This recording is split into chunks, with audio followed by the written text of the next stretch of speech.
Carpentry by NJT is based in the western suburbs and has many years of experience to assist you in sourcing any and all of your carpentry needs.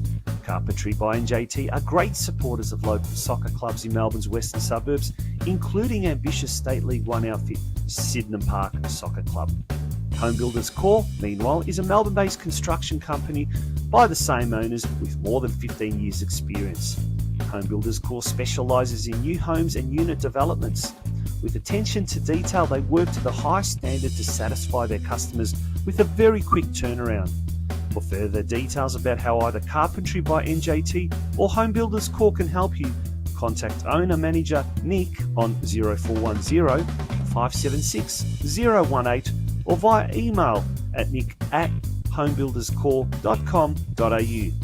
Carpentry by NJT and Home Builders Corp are the proud major sponsors of the Football Out West show.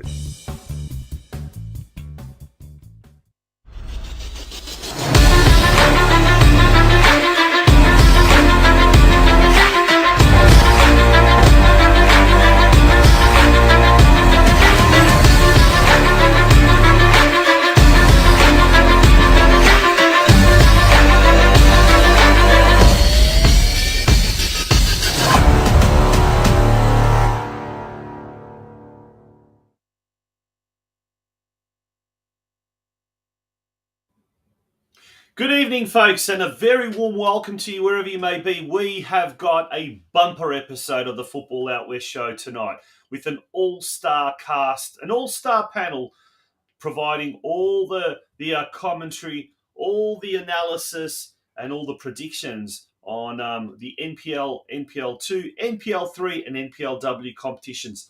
My name's Tonci Prusak. Tonight, I'm only one quarter of the panelists that are going to be on the show. Welcoming my first co-host and co-panelist for tonight, Steve Curtin, as I do each week. How are you, Steve? It's been a big weekend, been a big year, but it's going to be a big show tonight. Yeah, I'm a bit daunted. We've got a lot to get through. I've just heard the pre-show briefing and we've got to put our neck on the line tonight. So I'm feeling a bit nervous, actually, Tonci, to be honest. But how are you tonight? I'm well. I'm excited. As I said, a massive show tonight. We'll be making a lot of enemies, I think, Steve. I'm sure of that because we'll be putting our head on the block. We'll be making some bold predictions and there will be people that are going to agree with us. And as is always the case with football, a game of opinions, there will be people who will be making a lot of enemies. Now, speaking of friends and enemies, he's got many of them. Our next panelist, our next co-host, he hasn't been around for a long, long time, but he's back with us tonight with Avengers. Craig Filer, a big round of applause for Craig Filer. He's making his a long-awaited return. How are you, Craig? How's things? Very good, very good. And I probably got more enemies than I got friends, Ton. So let's just get that one straight out of the way, shall we? So, no, it's a pleasure to be back, guys. It's been a long time. It's been a busy time on the home front and the football front. Hence the reason why I've not been on. But yeah, glad to be back on tonight, and hopefully be back over the next couple of weeks. Now, this is despite the fact that you haven't been on air, Craig. You've been behind the scenes working feverishly, getting us guests aplenty. We've only got one guest tonight because we're going to look at the NPL Victoria segment quite comprehensively. Who is going to be appearing on the show very, very shortly? I don't think I can do him justice. It's probably Steve would be the one to probably do him justice and give him a bit of a build-up. Steve, what do you think? Yeah, perhaps I can. Perhaps I can do that. Are we talking about someone, I don't know, young and enthusiastic, a bit younger than ourselves? Are we talking about perhaps way younger than ourselves? Could be anybody, I suppose. Way younger than ourselves, mate, and too good looking as well. He's like one of those Robert De Niro type characters, isn't he? Robert De Niro. He's smooth. He's not. He's smooth. He's a smooth operator. He is a smooth operator. 50 years ago. Actually, isn't Robert De Niro coming out with a really good movie in early August? But let's talk about serious football business. Who are we talking about, gents? Yeah, well, maybe he has got an acting career ahead of him. We just haven't heard about it yet. James Bond. He certainly looks like the next James. Just get to it. Yeah. Well, joining us tonight, he is one half of the NPL pod on the NPL Victoria Focus pod, the Cult podcast. And There he is. here he is joining us now. Good evening to you. And thanks for joining us again. Welcome back to the Football Out West show, LACHIE FLANNIGAN. Hello, Steve, Craig, and Tonci. I'm a bit confused that my face has popped up on the screen because, to be quite honest with you, the way you were describing who was joining you, I thought, oh, LIAM BOLAND's coming on early. That's brilliant. So, no, I'm glad to be a part of it. Anytime there's a NPL Victoria, in-depth in NPL Victoria discussion to be had, my ears are always burning. So glad I can contribute to another one tonight. Yeah, no, fantastic. It's going to be a ripper show, guys. Stay with us. We want your feedback as well in the comments section. Let us know what your thoughts are. But Craig's got this little bit of explain it to us, Craig. What have you got coming up? What have you got sort of that you've organised for us? Yeah, look, I just thought it would be a good idea with 7 weeks of the season left. And we thought about doing a complete show about NPL and State League football. But I think we're probably doing what we've done. We're just going to do an NPL roundup tonight, but we're going to get some predictions from the glorious panel on each division. Now there's one or two of us that are not familiar with NPL 3, but certainly on NPL and NPL 2. So we're going to go with shall I bring it up, Tonci? Yeah, let's do that. Yeah. And whilst you're talking about that, we'll also be bringing on Avondale FC's LIAM BOLAND. He's going to be helping us to explain a few things as well. How the Avondale FC machine just seems to be going from strength to strength in the NPL Victoria competition. So he's going to be a big guest coming on tonight's show. LIAM BOLAND, stay tuned for that, folks. But explain to us, Craig, what this all entails, and then we'll go for a very quick commercial break. Yeah, so we'll go through all the divisions. We'll have a chat about the games on the weekend and the fixtures coming up, and then the four of us will predict who we think will be the premiers, the runners-up, who's likely to get relegated, the gold medal winners in NPL, the Golden Boot, Coach of the Year, and we'll move down into NPL 2 and NPL 3 and try and get the same sort of responses. So a bit of fun. As always, join in with the comments. It's not just us. It's a show for everybody. So join in. Give us your thoughts. Who's going to be up? Who's going to be down? And who's going to be stuck in the middle? Yeah, no, absolutely. Like a lot to come on. Like I said, we're going to stick our head on the chopping block. We'll make friends. We'll make enemies. But that's just part and parcel of the game. Folks, don't go away. Immediately after this commercial break, it'll be time for NPL Victoria analysis. And I'm looking forward to this one, because a few results on the weekend made it very, very interesting, both at the top and at the bottom. Don't go away. It's the Football Out West show, episode 118. Welcome to Anytime Fitness in Werribee. The club with the most supportive, welcoming and friendliest members and staff. Whether you're a first-timer, gym goer or just an everyday person, we are here for you. Recently renovated facility offers you everything you need to get started with your health and fitness goals. Our club offers brand new state-of-the-art cardio equipment, an amazing functional zone for group classes, a lifting zone, and really does cater for every single person. So don't miss out. Come see us in club to redeem this offer.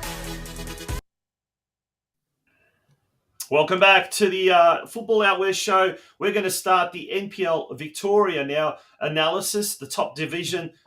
Steve, you're going to go through the results firstly, aren't you?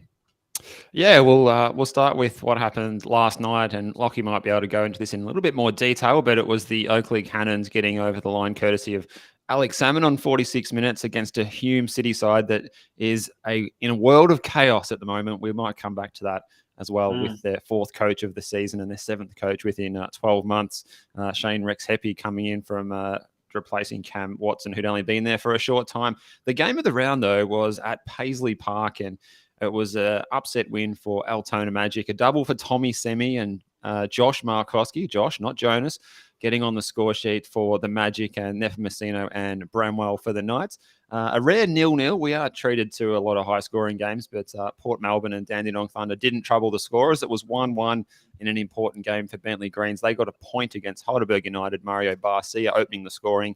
That goal cancelled out by Kane Shepherd. Another big result, 2 wins on the bounce for North Geelong. Luka Jurkovic scoring after just 7 minutes against Moreland City, who find themselves slumping into the relegation zone. And on Friday night, Avondale, which we'll talk to Liam about a little bit shortly, Christian Trajewski, Liam Boland himself, Blake Carpenter, and another goal was credited to Taylor Shrivers. But I think Yusuf Ahmed will feel a bit stiff if he's not credited with that goal. Craig might agree with me there too. Liam Driscoll sent off in 10 minutes, after 10 minutes, after Stefan Zinni was clean through on goal, and he was brought down outside the penalty area, and that really set up the game state for something that was advantage Avondale and the new signings, the two Georges getting on the park in the second half.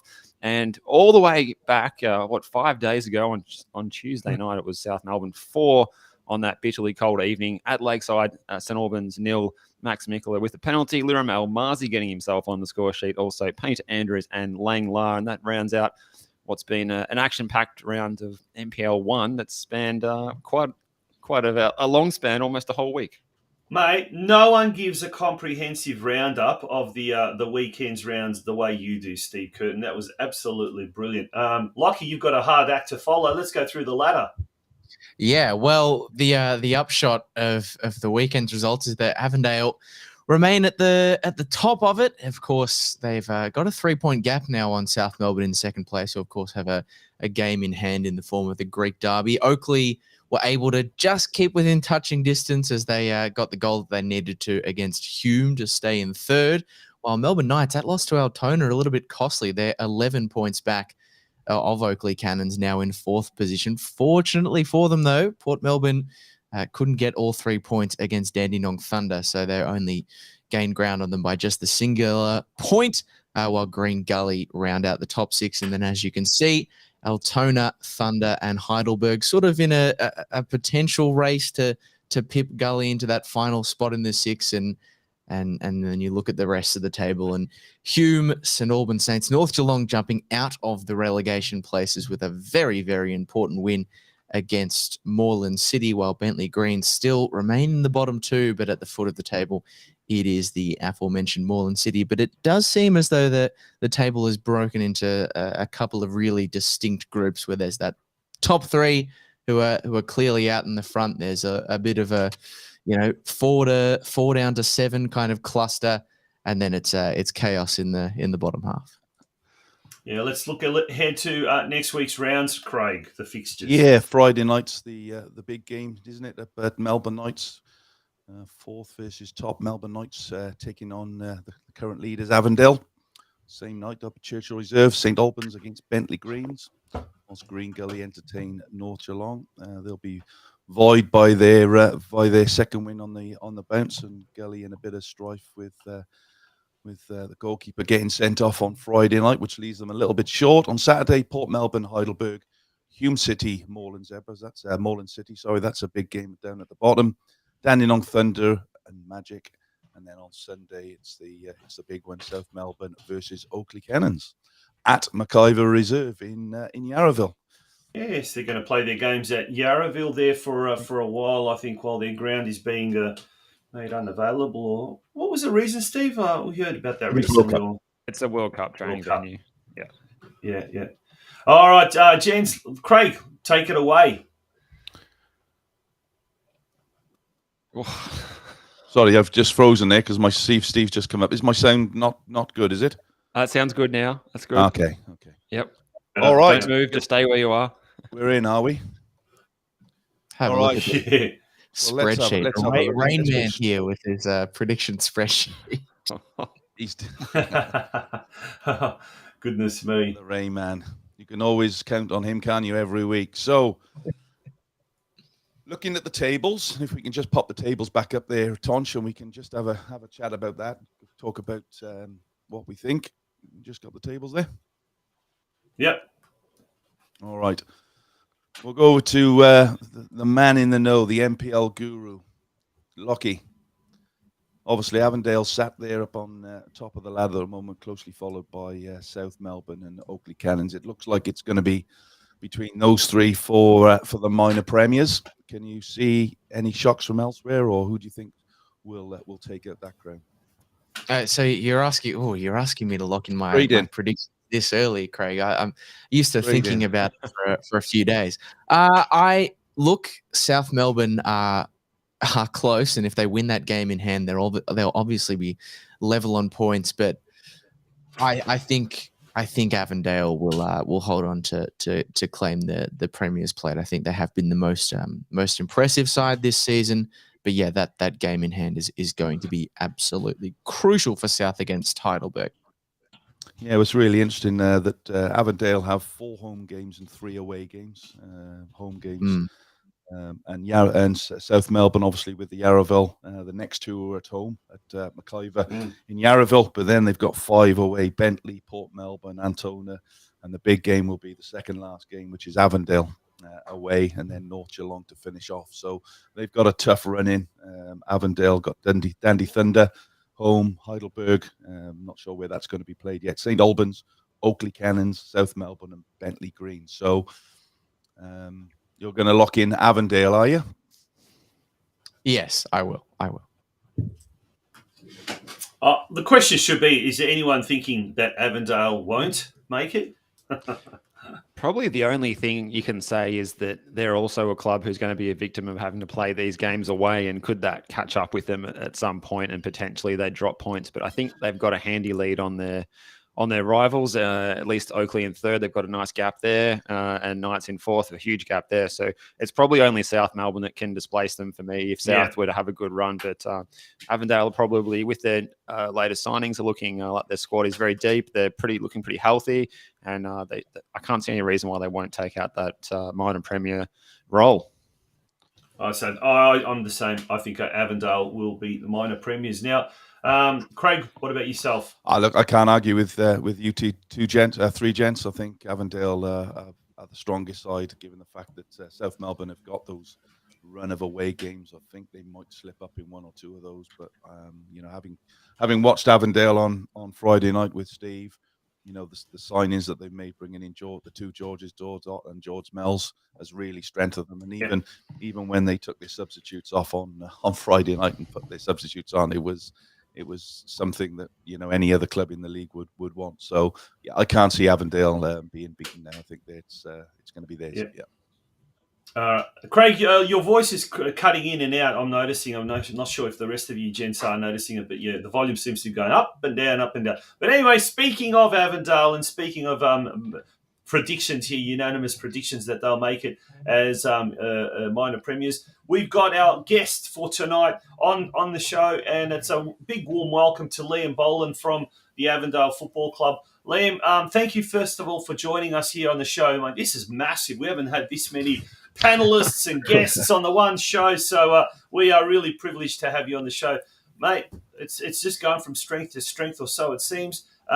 What's the feeling like in the dressing room at the moment? Sitting pretty at the top, though. Thanks for having me, gents. It's been a good season so far, but as we know, it doesn't matter at the moment until 26 rounds are done, and we're sitting pretty at the top, but it's only a 3-point gap, and there's a game in hand for South. So it was a good result Friday night. There was a red card early, which probably ruined the game for the neutrals, but for us, I thought it was a very dominant performance, and we kept the ball, and which we have done with a lot of sides this year. And so I was happy with that. But yeah, for us, we just got to take it week by week. I know it's a cliche, but we've been in this position before, so we've got to just keep our heads down and go one game at a time, really, as boring as that sounds. No, that's okay to answer that way, Liam. I've had the privilege of watching you play live the last couple of weeks, and last week you managed to get yourself a double, and that was from playing in a number 10 role. Then this week you, against Gully, you moved into more of that conventional centre forwards role. How do you see yourself being utilised for the remainder of the season, and where do you like to play these days most? I mean, most of my career I've been a 9, but as I've got older, I've really enjoyed playing that 10 role. I mean, for this year, I'm more than happy to play wherever I need to for the team, and I've said that to the coaching staff. Really doesn't bother me where I play, to be honest, as long as we're winning. At this point in my career, it's not about individual accolades or anything. I really need to be winning trophies as a team with the team. So. For me, I like playing anywhere, but as I'm getting older, I am enjoying that 10 role. And I'm moving home next year to Perth, and I probably wouldn't mind maybe changing to a 10 over there, to be honest, just probably get kicked a little bit less as I'm getting older. But yeah. Liam, I know you just said that you're not focused on individual accolades at the moment, but I am going to ask you about an individual accolade because it was a big one in this competition. 10 goals for the campaign for you, but crucially, I think about a month ago now, you overtook Milos Lujic, became the first man in NPL Victoria history to hit the 100 goals. I mean, was that something you were aware of going into the season? Have you been actively tracking it down, or has it just been all eyes on the title and the Premier's Plate? Well, before the season started, I knew I was in the 90s, roughly around there, but I wasn't sure exactly. And then when it came up after scoring a few goals, I had a kind of look at it, and I thought I might have cracked it against Melbourne Knights with a double there. And then we played Dandy Thunder a week later, and I actually did my hamstring in the first half. And I came off, and after the game, Joey Lynch was there, and he said to me, "Oh, are you aware of the record?" And I said, "Oh, what do you mean?" I thought I'd done it. He goes, "No, you're on 99, tied with Lynch," and I'd just done the hamstring. So I was like, fair enough. And then it took a few weeks, and got back into the side eventually, and it took a bit longer than I would have liked, but yeah, we got there in the end. So it's a nice thing to have. I mean, to be the first one to do it in the NPL. I know that the name has changed over the years, and there's other players who would have cracked 100 maybe previous to that. But for the NPL, it's a nice thing to have, and something that I can take home with me for sure. Yeah, it certainly takes some doing. That's for sure. So big well done on that. Now, just going back to Friday night's game, Liam. Obviously, the sending off to Green Gully's Liam Driscoll after 10 minutes. Did that change the game for you guys? Because for us in the commentary team, I said to you earlier on today that we were so looking forward to this game. Two fantastic football sides who like to get the ball down and play, and we turned up really excited about the game. And then 10 minutes in, it turns into a damp squib. So how do you as footballers manage that after obviously 10 minutes? It's obviously going to be a lot easier for you. But how do you as a player? It's a good question. I think with this team over the years, we might have started to rush it and get impatient in situations like this. And I felt like there was a 5-minute gap where we probably did do that after we lost a man, and after they lost a man, sorry. And I kind of think showed maturity in the group that we kind of put our foot on the ball and started moving it around, because they were looking to just, as with 10 men, you're just trying to kind of pinch a chance and make it 1-1 or whatever, and defend. Really, you're not going to be able to dominate the ball. So I thought we did that well, and it did change the game massively, obviously, because they're an attacking team. I think we've scored the most goals in the NPL. They're second, I think it is, in goals scored. So it was going to be an attacking game for sure. It probably took that aspect away from it, but I was very happy with our performance in the end, and I think we really dominated.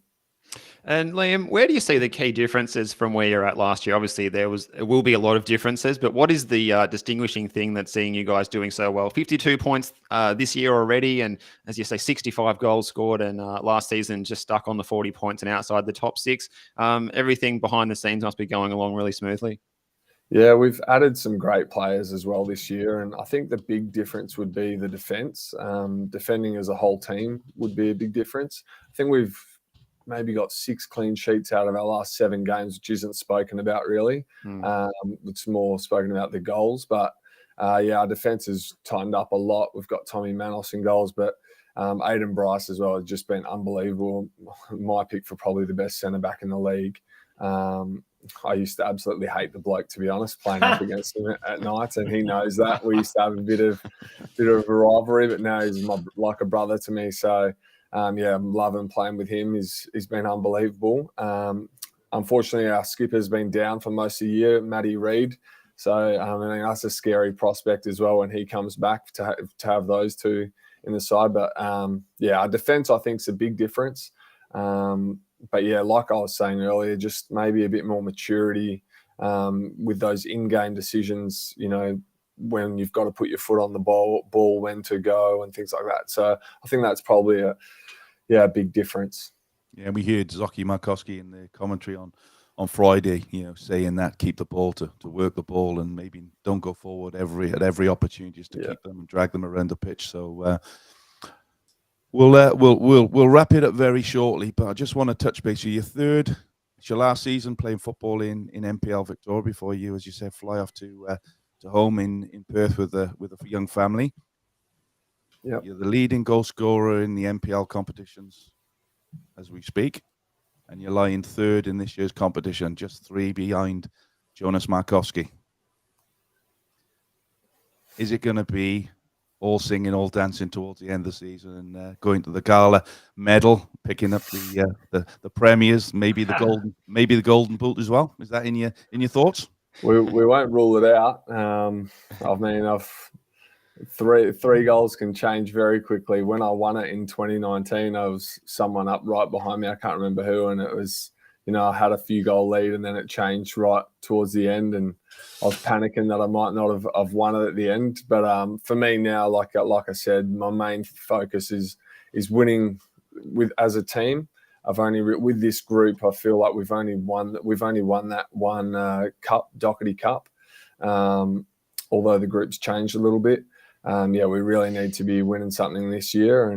But at the same time, I mean, I've enjoyed every second I've had at Avondale, and it'd be a nice way to cap it off, to win an individual accolade as well, like the Golden Boot. But like I said, to win the minor premiers and the grand final as well, because I've lost 2 of those. So. Well, it all starts this weekend. You're travelling up to Bendigo this weekend, I believe, for a home fixture, isn't it? That's the following week. Next week. We've got nights away this week. Yeah, and then up to Bendigo. Yeah, that's right. Yeah. So, listen, on behalf of I suppose the whole football community here in Victoria, you've had a fantastic 8 years. I think it is. You've been over in Melbourne. Yep. You've certainly starred, mate, and you've done yourself very proud and the family very proud. And let's go hope that you can go on and win, because we've actually jinxed it for you. So all 4 of us have said we're going to win the minor premiers. So Zocchi won't be happy for me mentioning that. But look, wish you and the boys all the very best for the remaining 7 games of the season, and look forward to seeing you perhaps at the top of the goal chart come the end of it. I really appreciate it, guys. Thanks a lot, Craig. And maybe I'll be back on at the end of the year and we'll hopefully winners. But I appreciate it all, and have a good one. Good on you, Liam. Thanks, Liam. All the best. Liam Boland there from the Avondale Football Club. All right, gents, let's continue, Craig, with the rest of our little analysis. We're going to have to get it through very quickly because we certainly don't want to be here all night. But what we're going to be the next questions? All right, runners up then. South. Yeah, I think it has to be. I think it has to be South. The gap is it's just the bit too big between them and Oakley for the moment. Yeah, I want to say Oakley, but I think it's going to be too much of a stretch, unless South had a really bad run with some key players out, which I don't see happening. I think South will hang on to that second spot. Tonci. South, definitely South. Clean sweep again, I think. Yeah, definitely South. Yep, nice and easy. Okay. Oh, the relegated one. Yeah, there we go. Let's get the table back up and let's just. This is make some enemies time here, is it not? Oh, yeah. This is definitely make some. People are going to be turning off on these predictions. I was accused yesterday at North Geelong that I'd condemned the club to relegation. I said it's my reverse psychology tactic. If I say that they're going to go down, the kiss of death, they're going to come back. They want to prove me wrong. Look, yesterday I commentated the North Geelong Moreland City game. Lots of mistakes from both sides, and you can quite clearly see they are struggling and they're at the other end of the table.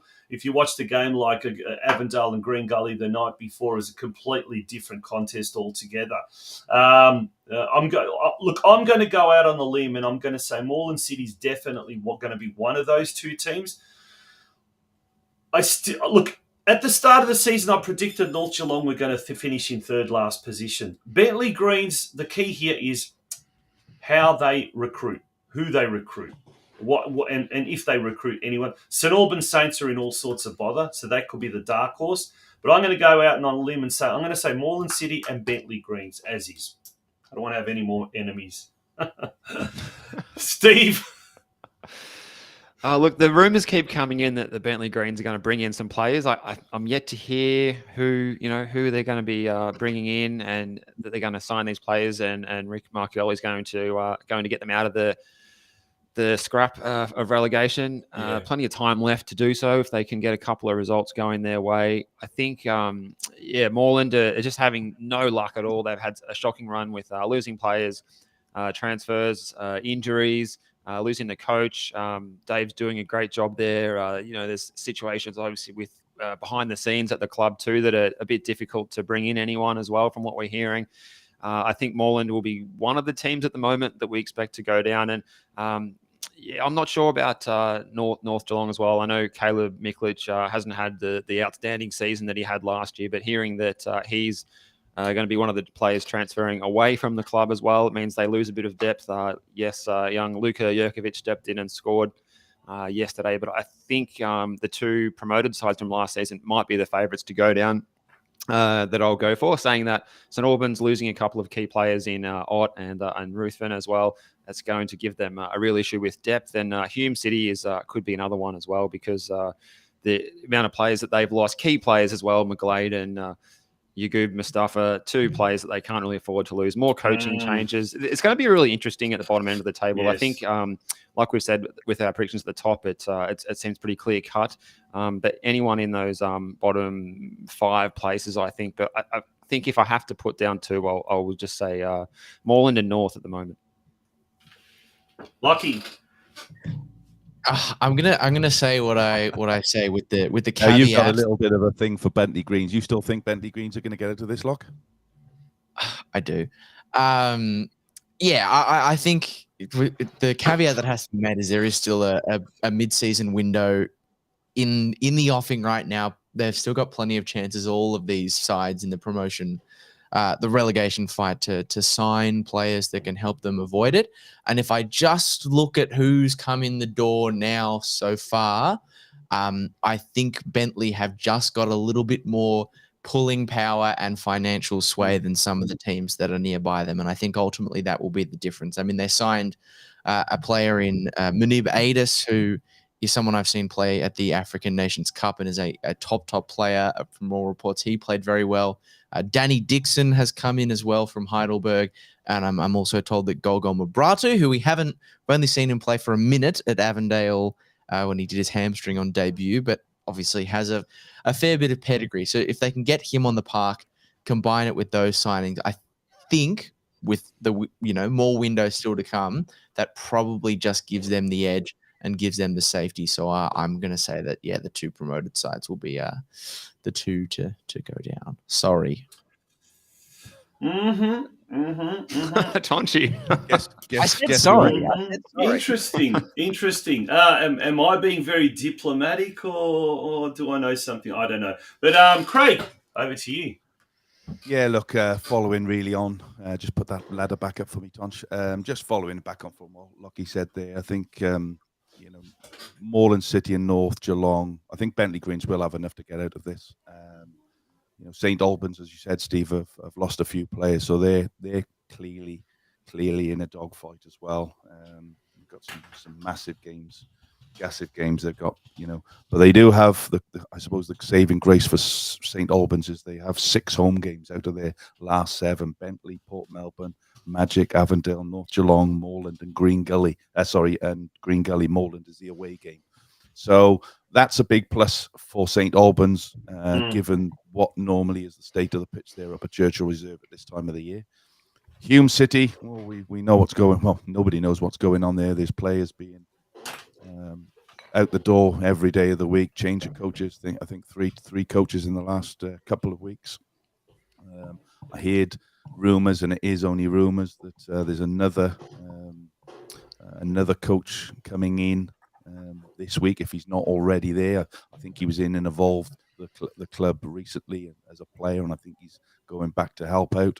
And I've heard a very strong rumour that there might be an ex-Hume City coach coming back for the 2024 season. So there you go. Lots of rumours. We'll have a look on that. But look, in terms of my prediction, unfortunately for me, I'm going to say it is the two two promoted clubs again. I think Bentley will just have enough to get out of this with some signings, but I think Moreland and North, unfortunately, are going to be the ones for me that are going to be in NPL2 this time next year. Okay, well, there we go. We're going to have to take a break and move on to NPL2 next after this. It's time's really getting on, but we're going to have a very, very short break. We can only afford a very short break, folks. When we return, it's the Chaos competition, NPL2, NPL3 after that, and then NPLW at the very, very end. It's a huge show, folks. Football Out West show.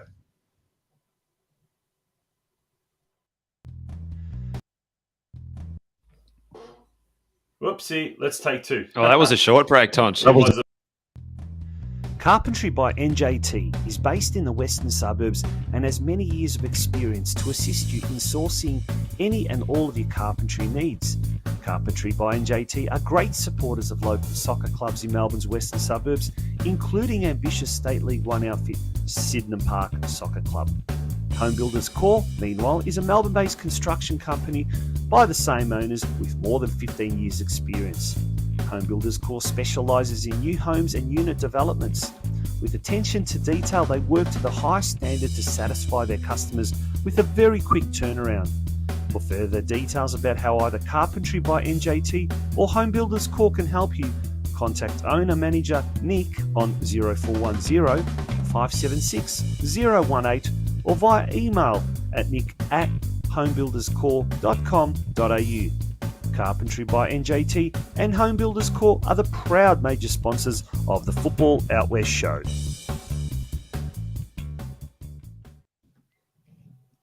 It's now time to look at the Chaos League, and for obvious reasons, we're not going to ask Craig Filer his predictions because some may deem it might be whatever clash of interest or whatever. His conflict of interest is considerable, unfortunately. I think. Shall I just? I'll depart for the next part of the show. Shall I? That's the old BBC football phone in. I have to declare your interest before you make any comments. All right, Steve, let's get on with the results first. Let's whiz through this, and then we'll go through the ladder, and then we'll go through the fixtures, and then some tight games this weekend, Tonci. So Friday night we had Northcote and Bulleen. That was scoreless. It was 1-1 at the Veneto Club, where Melbourne City hosted the Preston Lions, who had brought in some new faces in their transfer window already into their squad. It was a really important win for Brunswick Juventus with a Barfarosh goal on 2 minutes that saw them get the win in the Brunswick derby. And yesterday we had Langwarrin 3, Pascoe Vale 1. So the tough spell of results continues for Pascoe Vale. It was tight between Eastern Lions and title chasing Kingston City 1-1 over at Gardeners Creek, and Manningham United Blues and Dandenong City, another couple of teams that are playing pretty good football at the business end of the season. That was 0-0. And Western United getting 5 past Werribee City yesterday as well to round out round 19, guys. All right, Lockie, let's go through the ladder. Yeah, well, Kingston just so tight. Remain top of the table on goals scored, if you can believe that. Western United have jumped back into the promotion places from the look of things after the weekend's results. That big victory over Werribee, throwing them back into the promotion picture. While Preston Lions, off the back of a number of draws, have just slipped out, only a point behind, while Dandenong City, Eastern Lions and Manningham United make up the rest of the top half of the table. Langwarrin not far behind in that pack too, because they're level on points with Manningham, behind only on goal difference. Melbourne City up into 8th, while Werribee have dropped to 9th after that result yesterday. And then the bottom 5 sides are Northcote City, Brunswick City, Brunswick Juventus, who have slipped out of the relegation zone off the foot of the table with that win in the Brunswick derby, while Bulleen, Lions and Pascoe Vale, 2 very big fish, sitting at the foot of the table. Craig, take us through the fixtures coming up. Round 20 this weekend. Yeah, we'll do Friday evening. Dandy City take on Melbourne City down at Frank Olhan. Pascoe Vale and Brunswick Juventus. Wow, what a game that is up at CB Smith Reserve on Friday evening. Preston Lions, Langwarrin on CB BT Connor Reserve on Friday evening. On Saturday, Brunswick City against Kingston City. Eastern Lions, Kingston City, who had I believe 2 men sent off yesterday and a couple of injuries, so they might struggle for the next couple of weeks. Eastern Lions taking on Northcote City, and then Sunday, Western United against Manningham United up at City Vista, and on Monday, Bulleen Lions against Werribee City. Some interesting fixtures coming up already this weekend, and if we have a look at the next, I guess the next questions, is it first of all, it's up to me to choose it. If we go, it's down to NPL2 or up to NPL2. Oh, yeah. Here we go. Promoted. So we're looking at the 2 teams that are going to get promoted. So if we bring that ladder back up, this is tough. I mean, any one of those 3 teams up the top. Dandenong City have been getting points. Look, I'm gonna say Western United, and it's either Preston or Kingston City, and I'm going to say Preston simply because of that thing we talked about, the pulling power, the resources. They may land themselves a big recruit. And I think when the going gets tough, the Lions are just going to draw, ever so. I think they've just been holding back a little bit. Steve, you've gone to a lot of these games and commentated. You'd be able to have a better indication. But I'm going to say Western United and Preston Lions. Steve? Yeah, look, some of the challenges I've seen for Preston is they seem to have a drastically different team they put out on the park every week. They've signed a lot of players. There's a lot of depth to their squad. They're adding more players. There is a few players leaving, getting that continuity of that same 11 every week. They play on a pitch that seems enormous when you go there as well. They do a lot of running, and then they seem to end up with suffering an unfortunate amount of injuries. But I think they're going to put a lot of investment into the squad and do whatever they can. And they've got the right people there to see them get through in one of those top 2 places. And I think Western United are doing the right things as well, albeit a development squad. I think we're going to see what will be feel a little bit bizarre, but a development squad from Western United getting promotion along with Preston Lions and Kingston City. They've still got a good draw as well, Kingston, though, and they're pretty good, pretty handy at home, I find, in those night games. But I think any of those 3, I mean, Dandenong City, I like what they're doing. I really liked what I saw from even Manningham United in 6th place as well. When I saw them live the other week, they play some really good football. But if I had to say, I'm going to go for Western United and Preston. Oh, there you go. Yep. Lockie? Yeah, I mean, it's an impossible question you're asking me, really, to predict who's going to go up. Yeah, that's the correct answer.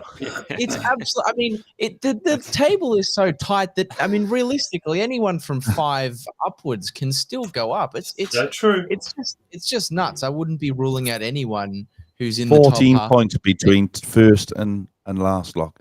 I mean, Unreal. how many leagues ridiculous. are there where the bottom sides have 6 wins for the season at this point? That's like that. This is ridiculous. It is the Chaos League. Favorite because you may not see another competition like it. However, if you were putting a gun to my head, I will say that Preston will be one of the 2 teams to go up because of the pulling power that you've mentioned in your address, Tonci, but also the other pull that they have is the scale of the fan base. We saw as they were in their promotion push out of NPL 3 how important their fandom became to being that 12th man, helping to will the side over the line through injuries and obstacles. And I see no reason why that couldn't necessarily continue at the business end of this season. They were in a similar sort of spot last year where they were just stumbling a little bit and were able to push on, I think, win 10 straight to close out the season. So they've got a little bit less leeway than that, but I think the combination of those factors means that they will do it. And I'm going to back in Chaos Kingston. They're the Chaos team in the Chaos League. They're ridiculous. To return to the top flight. They've got some players who are really, really elite at this level. And they don't show any signs of slowing down. So those will be the 2. They've got the character and experience that might just edge out the more youthful Western United side when it comes to the crunch. Looking at the relegation, if we go to look at that, then I'm going to say Pascoe Vale. Unfortunately, Parco have just been struggling this year. But if we go back to that ladder, The other team that I'm tipping, and I'm going to say out of left field, Brunswick City, for no other reason than Bulleen Lions and Brunswick Juventus. They're two big clubs. They are just massive clubs, and whether they're going to dip into the transfer market, whether they've just got the push to remain in this competition, I just think they are going to peak at the right time. That's what my gut feeling tells me. Nothing else. Relegation. Pascoe Vale and Brunswick City. Steve-O. This is even worse than the previous question you asked me, Tonci, I have to say. Absolutely. You have to guess. You have to just guess. Gosh. I remember seeing Pascoe Vale in round 1 at Preston and thinking this is a seriously decent side, and now we find them on the bottom of the table. I think there's not much to go on here if you haven't seen these teams up close. One thing about Pascoe Vale is their current run of outs they're having, they need to really turn it around. And I think just based on their current form line over the last few weeks, I'm going to pick them as one of my two. The other one is just probably a complete guess, but I'm going to go for Brunswick Juventus. Wow. Lucky. This is actually my brain might explode. It's going to sound a bit contrarian given how much I've been complaining about, but I actually think I've settled on my two teams fairly quickly. And I'll explain why. I think both Brunswick teams, as it currently stands, will be the two for me. I mean, Brunswick, Juventus, Paco, Bulleen are all big clubs. So I think there will be a big fish that is down in the NPL 3 next season.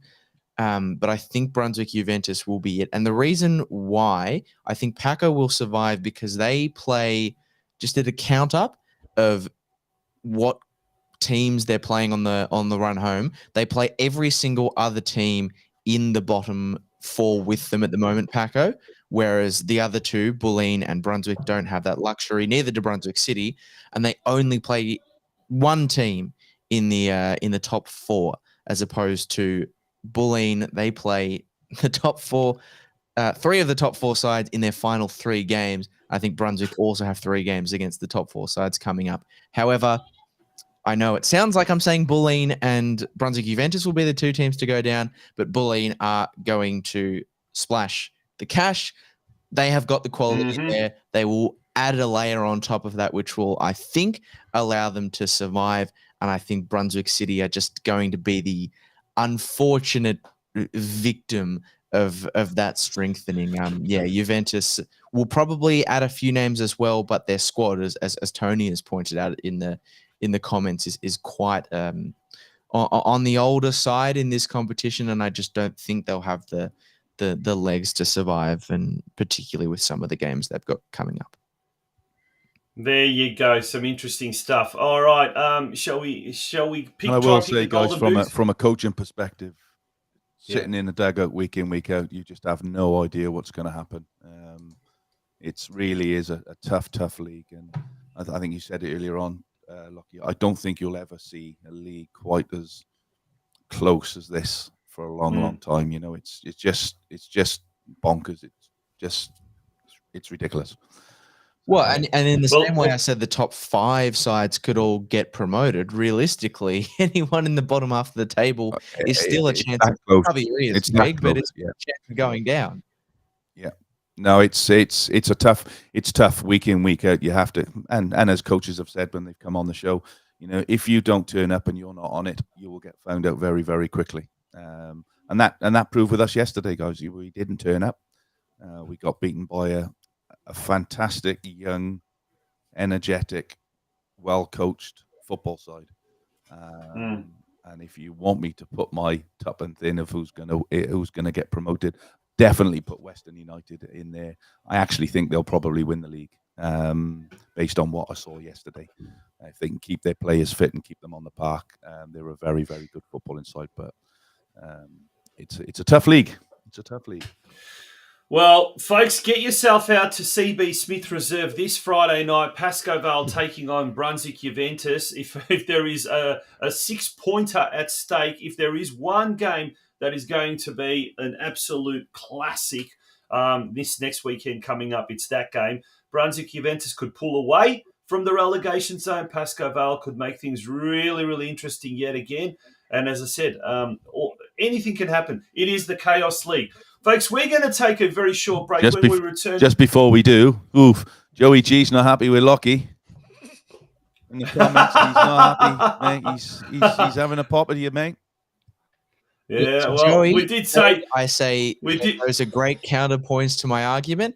And I say don't take an issue with the person who has to answer this question. Take an issue with the person who's asking the question. Because you're asking an impossible... it's like putting me in a straitjacket and saying, just get out. For no assistance, just get out. It can't be done. It can't be done. I'm sorry. Well, if there was one competition that could probably match the NPL2 Victoria competition in terms of chaos and pandemonium, it's NPL3. And folks, when we return, we're going to take a very, very short break. When we return, it is going to be the NPL3 competition, just as exciting at the top and just as exciting at the bottom. And we'll also look at the relegation rules interstate league as well. So don't go away. It is the Football Out West show. Welcome to Anytime Fitness in Werribee.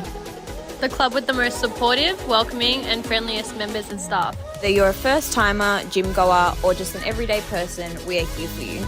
A recently renovated facility offers you everything you need to get started with your health and fitness goals. Our club offers brand new state-of-the-art cardio equipment, an amazing functional zone for group classes, a lifting zone, and really does cater for every single person. So don't miss out. Come see us in club to redeem this offer.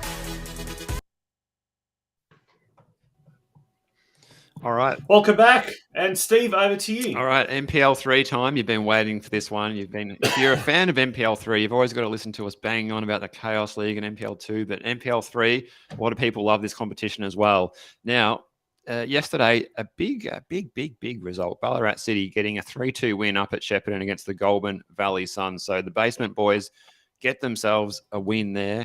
Also yesterday, Doveton on the road getting a win. 1-0 at Beaumaris. A high-scoring one, Burundara Carey Eagles, 3-2 over the North Sunshine Eagles in the Eagles derby yesterday over at Burundara Carey's ground. It was a high-scoring thriller, 4-4 between Geelong and Box Hill United yesterday at Stead Park. And today, a rare bit of Sunday football, which there wasn't much of this weekend in the men's competition. It was Melbourne Victory 1, Essendon 1. So the league leaders held there by the Royals. Lockie, let's look at the ladder and try not to make any more enemies, mate. I'm doing my best, but I can read a ladder. That's factual. It's not opinion based. So to that end, Melbourne Victory sit on top of the table with a nice little buffer on 35 points. I think they managed to get a draw today late on against Essendon Royals, if my memory is serving me correctly. Caroline Springs, the other club in the promotion places, while Nunawading Goulburn Valley Suns, who have got cup considerations coming up as well. Burundara and Doveton make up the remainder of the top half. Meanwhile, North Sunshine are sitting in 7th, but again, only a handful of points outside of being within a shot of taking one of those other promotion spots, while there's a 4-point gap there down to 8th, where Box Hill sit alongside Essendon Royals and Geelong Soccer Club in the, safer zone, I guess, for now, while Beaumaris, 1 point away from safety, have a comfortable patch of daylight from Michael Trigger's Ballarat City, who sit on the foot of the table with just 5 points to their name. All right, Craig, let's have a look at this weekend coming and the round 16 fixtures. Yeah, Beaumaris take the long trip up to Ballarat Regional Soccer for a 3 p.m. kickoff on Saturday. Nunawading, who didn't play this weekend, will play North Sunshine Eagles, Burundara, Carey Eagles, Doveton, Caroline Springs, George Cross up there at City Vista, Essendon Royals versus Goulburn Valley, and then on Sunday, Melbourne Victory versus Box Hill United up at Epping Stadium. Yeah, if we look at that ladder again, that game, Nunawading City and North Sunshine. North Sunshine at one stage was really, really close to in the promotion zone, but they're still only 3 points away. Isn't that amazing? And, a decent win over Nunawading City will see Nunawading City drop below North Sunshine on on goal difference. So that's a big game coming up this weekend. We just look, if we put the fixtures up again, that's the pick of the games for this weekend. That's for sure. They're at Marnie's Reserve at 3 p.m. But obviously George Cross and Nunawading City still got a game in hand. So look, all to play for, the gents. Who's going to go first with the predictions here? Me? Go for it, Tonci. Lead us off. Whoa! All right, promoted. One team is easy. Melbourne Victoria are absolutely doing really, really well. They would have felt really bad last year not getting promoted into NPL2, along with Melbourne City and Western United and Preston. But I think they've got it home and hosed. I mean, they drew on the weekend against Essendon Royal. I think they'll do it. This is the big one. Caroline Springs are in the box seat. They've got a game in hand against Nunawading City, so that the outcome of that result will be crucial, I think, to the end result. But look, Nunawading City this week taking on North Sunshine. George Cross need a win to just create that buffer. Goal difference could become a big thing here, but I will stick my head out and say Victory and George Cross. I think George Cross are in a good position. At the other end of the competition standings, this one's going to be tough. Ballarat City, I think, will still get it's too big a gap, 10, 11 points, too big a gap. I think Ballarat City will get relegated. And now any one of the teams between Beaumaris, Geelong, Essendon Roars and Box Hill United, I think Geelong's safe. Marvin Browweiler has moved from North Geelong in the week. He scored 2 goals last night. He's going to be a big player. Apparently, there's a couple of boys from Werribee City that have also moved to Geelong. And there's another player, I think, from Altona City as well. I think Geelong have picked up enough players there. The biggest key for them is Anthony Tchaikovsky, their captain, who was injured for about 2 months. And he's back and he's scored, I think, in the last 2-3 weeks consecutively. So I think they've got enough firepower to save themselves. Essendon Roars are, if they could hold Melbourne Victory to a 1-1 draw, they'll be safe. So I think it's going to be Ballarat City and Beaumaris. Steve? All right. Well, so for the top of the table, just quickly, Melbourne Victory, they should be able to get that one home and hosed and get up to the NPL2, the division of choice for the A-League Academy sides, we'll call it. Caroline Springs, George Cross looking pretty good. They've been in a really good run of form. They're adding players to their squad. We're hearing, Caleb Miklich coming across from North Geelong. They got that game in hand. Nunawading City are a chance as well. The Goulburn Valley Suns, I think Lockie mentioned that cup commitments might just tire them out with those trips up and down the Goulburn Valley Highway there. So I think Victory with Georgies and Ballarat. Unfortunately, I'm a big advocate for regional clubs in the NPL competition, but I can't see Ballarat getting out of this one unless something remarkable was to happen. Beaumaris happened to play Geelong on the final day of the season at Stead Park, but I think for the reasons that you mentioned, Tonci, Geelong will be out of any relegation contention by that day, and Beaumaris will be going down on that last day of the season there at Stead Park. Lockie? I'm doing promotion and relegation in one swoop here, just confirming. Correct, yes. Okay, good. What I did want to just quickly add is I know we give so much attention to NPL2 as the Chaos League, but I think, I'm going to say this, I think NPL3 should command a bit more respect. I mean, a 3-2 this weekend, a 4-4 draw, and I know that Georgies and North Sunshine Eagles had a 6-3 a couple of weeks ago. Out of George Cross, which was an insane game, an enjoyable one to watch.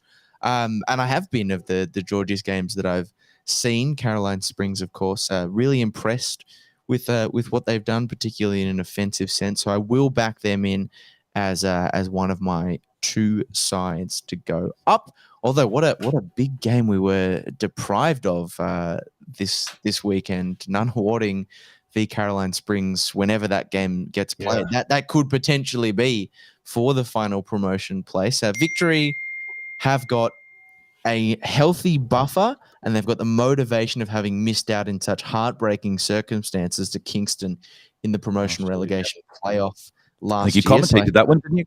You commentated that game. I did. There was quite a lengthy stoppage for a leg break for Mark Latsis. It was an hour long, but funnily enough, Mark is now playing for Victory and helping them in their promotion push. The one thing to watch out for with them is if some of their A-League academy players potentially, or senior contractor players maybe drop off, go in their off season, that kind of thing. But the 7-point gap is probably going to be enough to get them over the line. Meanwhile, I think that the bottom two sides will probably remain as they are. I think the return of Trajkovski, Tonci, you sold me on Geelong staying up, because 6 goals in 9 games is nothing to be sniffed at, and that's a very important bit of firepower to have at your disposal down the bottom end of the table. Captain Courageous. Craig. Look, guys, I can't go from anything any of you said. I think the bottom two are there. I think Geelong will get out of this. Looking at the players that they've bought in, I think it'll make them a little bit stronger. I think Essendon Rolls will just be good. The one that worries me a little bit is perhaps Box Hill, but I am rumors around that they are investing in a few players. But for me, it would be the bottom two as is. And at the top of the ladder, I think 7 points is a big buffer to lose. So I think Melbourne Victory are all but done there. And then it really is between any one of 5 or 6 teams. If somebody gets on a good run, Burundara Eagles, Goulburn Valley, George Cross have the points in the bag. They do have that game in hand against Nunawading, which will be a huge game. They are going to invest heavily in this squad. We know that. We know where Caroline Springs want to be in their end goal. So they're not going to sit back and not invest in the squad. So I think as it is there, guys, it'll be the top two going up and the bottom two going down. Yeah. Well, there we go. There's what we're predicting, and we'll go through that. So if we can look basically. Pretty much all of us have said the same ones to get relegated, and pretty much everyone has said Melbourne Victory and George Cross to get promoted. So strength in numbers. No one can attack us individually. If Absolutely, we all that's attack the whole show. Most clubs. We just can't go around all of them. Yeah. Well, that's been the strategy amongst us. Folks, we're going to take a very short break. When we return, it's time for the ladies. We'll be looking at the NPLW competition. But before we do that, let's just have a quick look at the promotion relegation from State League 3 down into Men's State League 1. And there's the schedule that is up on the Football Victoria website. This is causing a little bit of controversy, a little bit of, let's call it discussion. We've been approached from various members of various clubs. And, at the moment, the way it stands, it's only the top team from Men's State League 1 Northwest and the top team from Men's State League 1 Southeast. They get promoted. Gents, is there any talk that the 12-team NPL 3 competition will get expanded to 14 teams to match NPL 2 and NPL 1? In that case, will things change? Has anyone heard anything? I have not. Nothing from my side, no. Just crickets at the moment, Tonci, from all of us. Yeah, it seems so. Look, next week, folks, we're going to have the State League comprehensive analysis. So we'll be going through all of the State League competitions as well. We can make some more enemies further down the divisions. Excellent. Yeah. So hopefully we'll get a couple of the main actors from the State League 1 clubs as well. I'm not already involved. Not me.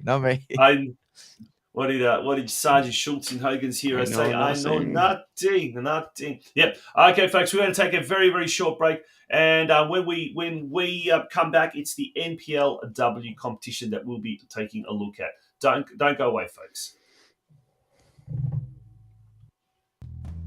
Carpentry by NJT is based in the western suburbs and has many years of experience to assist you in sourcing any and all of your carpentry needs.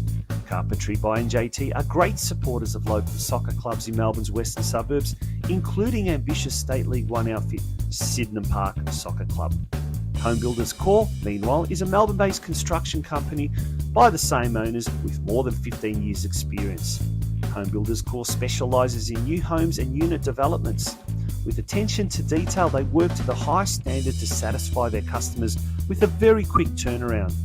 For further details about how either Carpentry by NJT or Home Builders Corp can help you, contact owner-manager Nick on 0410 576 018 or via email at nick@homebuilderscorp.com.au. Carpentry by NJT and Home Builders Corp are the proud major sponsors of the Football Out West show.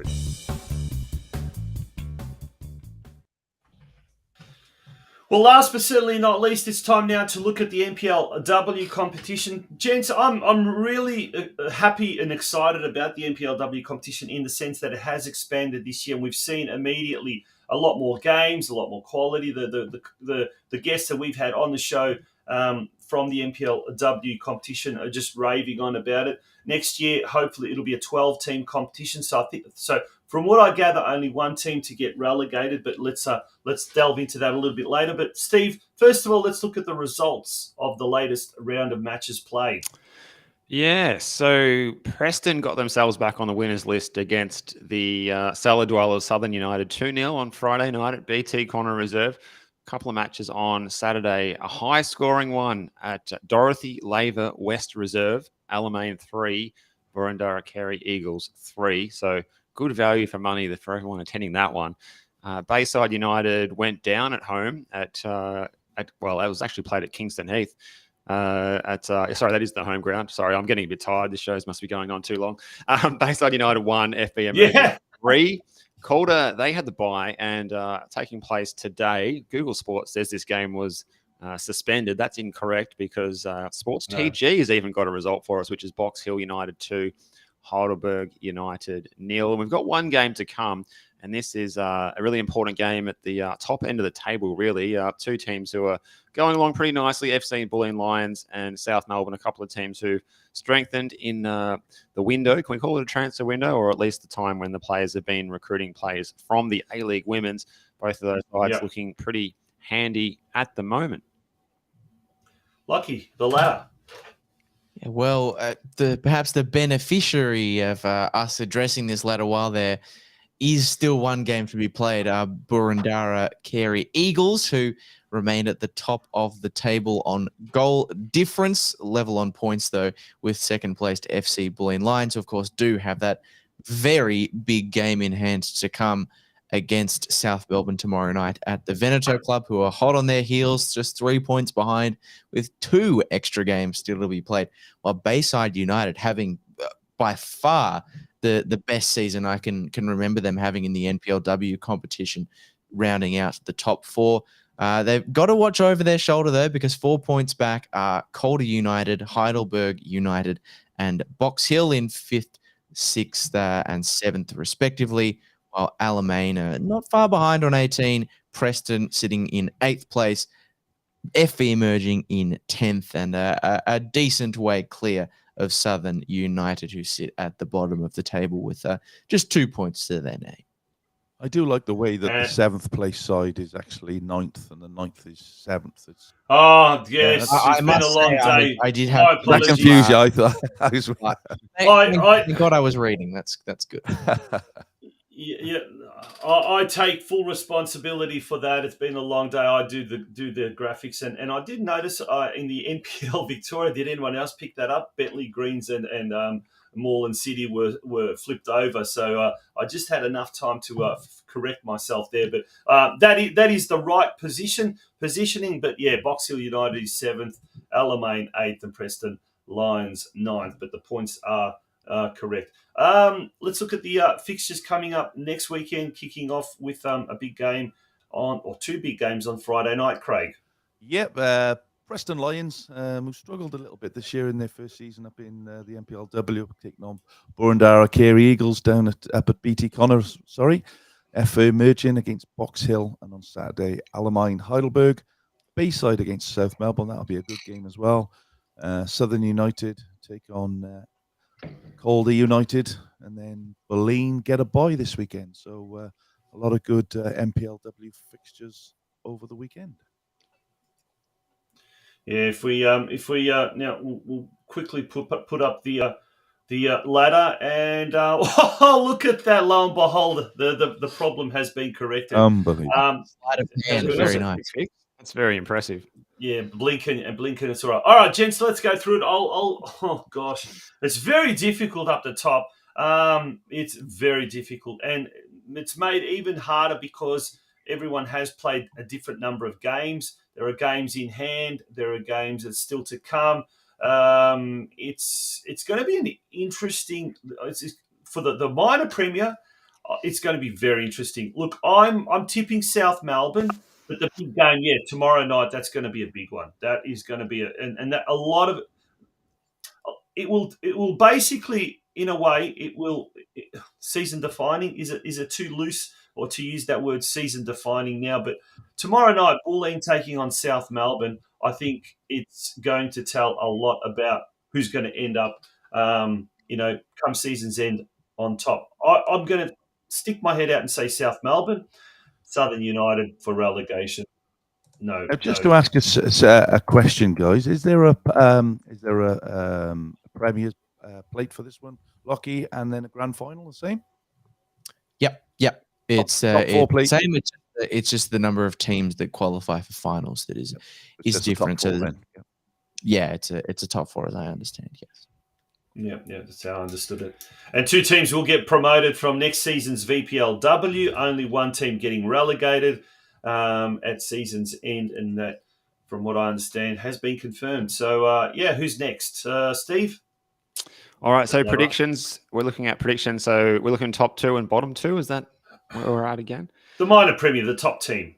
And the bottom side, I was going to say... Yeah, I was going to say South Melbourne with the games in hand, and I've seen them playing some good football when I've ventured down to Lakeside on a few Sundays during this season. But I see that they play every single match away from home, all of their fixtures reversed for the rest of the season. That can't be helpful, and I think that might cost them a chance to get top spot in the end. And a fairy tale, I'm going to tip a fairy tale. Burundara Carey Eagles to finish top, and South Melbourne will end up getting second place. Oh, wow. There you go. And relegation? Let's just leave it as you were. Southern United, they are going to be the last place team, and FE emerging. I can't see them making up the ground, despite they do play some good football. So you never know. But how is that? There's 5 teams above FE emerging. Throw a blanket over all of them, just 2 points separating them. Amazing. Lockie? Well, there's one big reason that would stand out as why you should back in Burundara to secure the Premier's plate in their first season in the NPLW, and that is their striker, Correa Aquino, who, if you haven't been watching, if you don't know, now you know. Pay attention to her. She has 21 goals in 14 games so far this season. 13 more than the next nearest in the Golden Boot. I think someone who, yes, she's a visa hailing from Japan, but someone who I think A-League women's side should be considering taking a punt on when the season does roll around.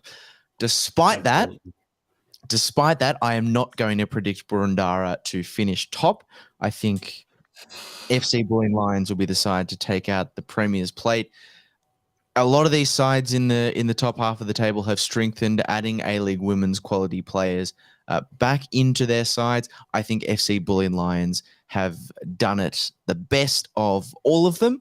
The quality of the players they have on the wing alone in Alana Yanchevsky of Perth Glory and BD Goad, who is the victory medalist from their most recent season, is just it is unparalleled, and they've beaten Burundara, I think, in 2 separate fixtures. It was a draw and a win. So they've gotten both of their games against Burundara out of the way.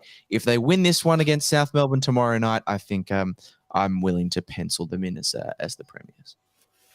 Yeah, tomorrow's match will determine a lot. Craig, last but certainly not least, your choice for Premier's plate and relegation fodder. Yeah, we'll start off with the Southern United. They're most definitely down at this stage, aren't they? I can't see them getting out of that at the top. Look, I suppose it would be a fairy tale, wouldn't it, for Burundara Carey to take out the plate. But I think with Lockie and I already had FC Lions in the spreadsheet before it came up. They haven't scored massive amounts of goals, but I think the strengthening that they've done will allow them to do that. They've got the best defense in the league. Mm-hmm. And for that reason, the factors also play on the synthetic down there at the Veneto club. I'm going to go with Boleyn Lions to win the plate and take out the grand final. There we go. Well, that brings us. I think we've now managed to cover everything. That is. I think there's nothing more left to say. Thank you, folks, for being a part of tonight's show. We really appreciated all the comments. Next Sunday, we'll be looking at the Men's State League, the Women's VPLW as well. Lots to talk about. It'll be lots of, I tell you what, if tonight was a big show, next week will be just as big. And certainly this weekend coming with some great games. Lockie, great to have you on the show. We look forward to having you maybe, before the end of the season. And it's fast approaching, isn't it? But thank you for being a part of tonight's show. We really appreciated your input. No, great to be back on this show as always, guys. I'll have to be watching my back for the next few days after making all the predictions. And apologies to those whose noses I might have put out of joint. I love all NPL clubs equally. I'm looking forward to seeing how they all shake up in what should be a very exciting finish to the season in all four NPL divisions. Where else can we hear you this week, Lockie?